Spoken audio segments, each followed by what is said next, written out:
Constantine can rightfully claim the title of great, for he turned the history of the world into a new course and made Christianity, which until then had suffered bloody persecution, the religion of the state. And so, as people from around the Roman Empire entered the Christian church, they brought with them many of their former pagan beliefs and practices. Over time, church leaders began to embrace the regal robes and flamboyant ceremony that was part of the pagan religions. And in place of the simple commands of God, they began to teach superstitions and man-made traditions. Now, instead of the Christian church converting the heathen world, the pagans were converting the church. You're trying to Christianize an empire. You're trying to Christianize a pagan culture. The old basilicas were basically pagan temples. Put a cross over it. Put in paintings of biblical scenes, biblical heroes and saints and martyrs. The speed with which the early church tobogganed into apostasy will take your breath away. As millions of pagans hastily joined the church, they were naturally reluctant to dispose of their idol treasures. The Romans and the Greeks were so used to being surrounded by symbols of their deities. They began doing the same thing with Christianity. So many of these new converts just relabeled their idols with Christian names, like Paul, Mary, and Peter. A statue of Jupiter became a statue of Peter. And we know that because it has a sun disk right over its head that indicates that this is not Peter, but it's a pagan statue that's been renamed. Instead of Romulus and Remus, hey, why not the martyrs, the great martyrs Cosmas and Damian, right? The representations of Isis, which is originally an Egyptian goddess but has become very Greek already, becomes essentially the representation of Mary carrying her child. You have a mother and child tradition all the way down through history.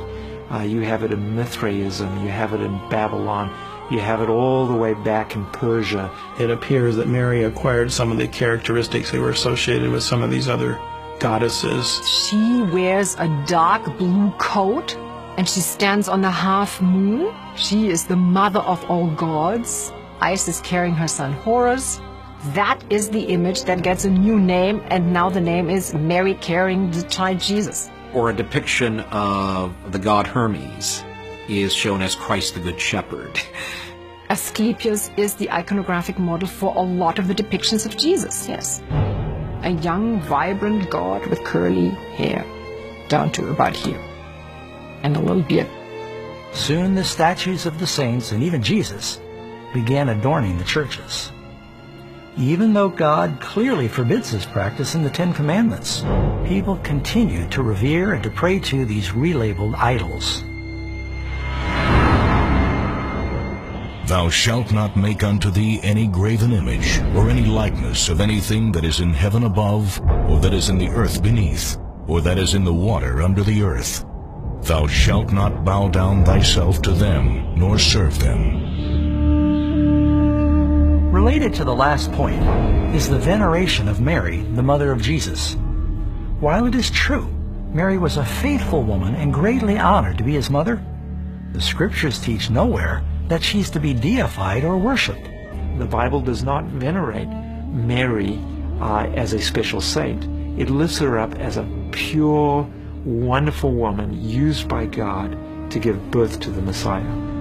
Yet, at the Council of Nicaea in 325, the Church elevated Mary to the stature of a goddess and co-mediator with Christ. Even as early as the late 4th century, churches were being dedicated to the Virgin Mary. But sadly, these were not the only errors that slipped in during this time. The baptism ceremony was also performed in a lake or a river where a person could be fully submerged, signifying they were fully washed from their sins.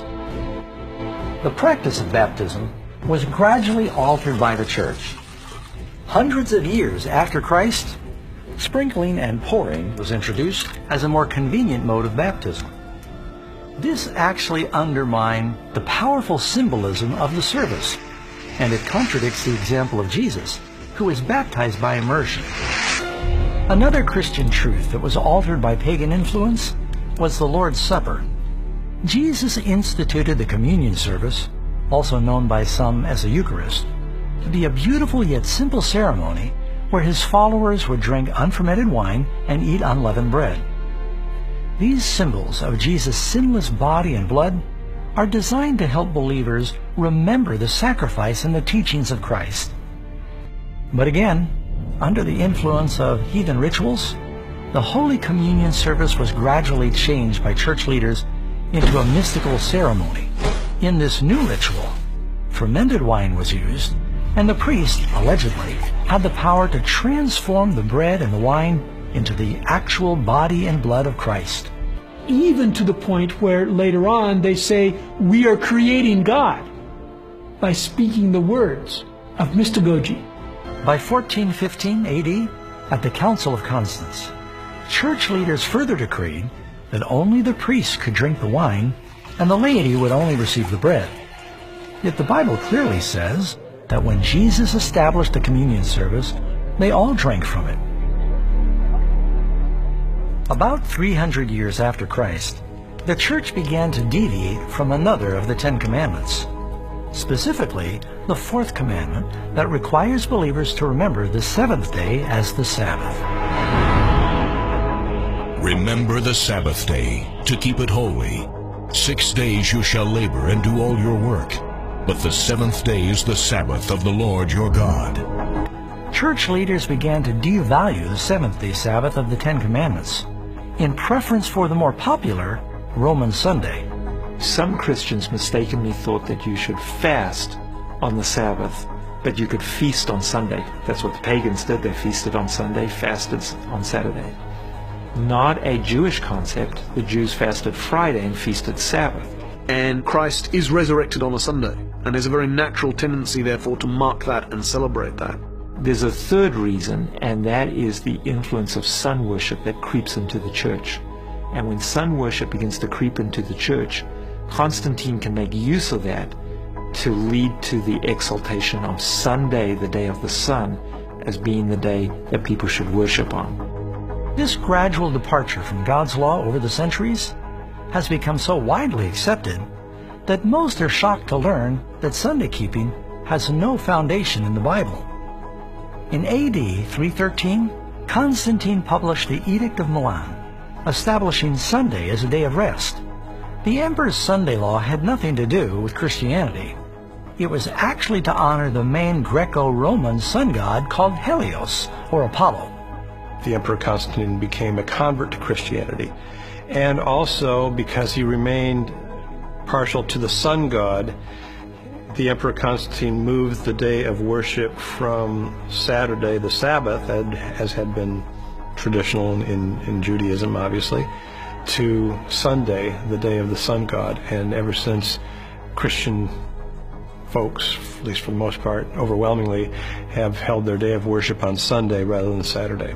Centuries earlier, the prophet Daniel had foretold a religious power would arise that would think to change times and laws.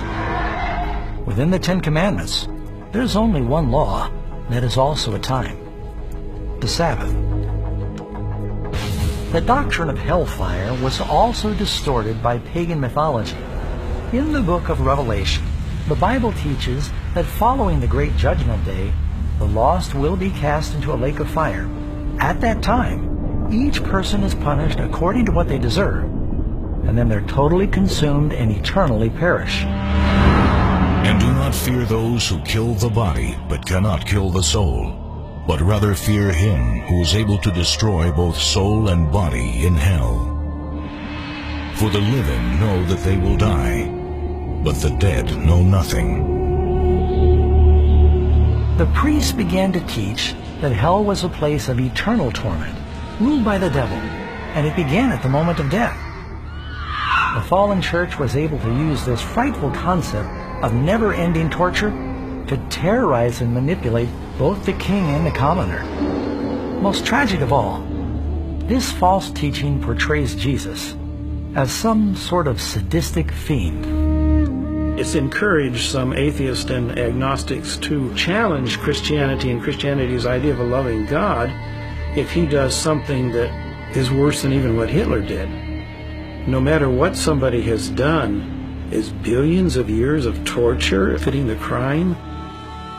So there have been people who have hated God and have learned to hate God because of this.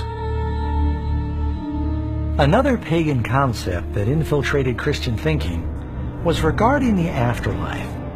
Purgatory is the idea that teaches that at death, some people will enter a temporary hellfire where they're purified for heaven. The idea of purgatory dates back centuries before Jesus' time. Writings from Plato, as early as 400 BC, helped shed light on where this concept of purification and punishment came from. However, purgatory didn't become regarded as an actual place until centuries later. Between 1160 and 1180 AD, theologians developed the doctrine of purgatory, leading to the formal acceptance of it at the Second Council of Lyon in 1274. This doctrine was fabricated to manipulate the masses for financial gain. People were willing to pay huge amounts of money to release a loved one from the tortures of purgatory.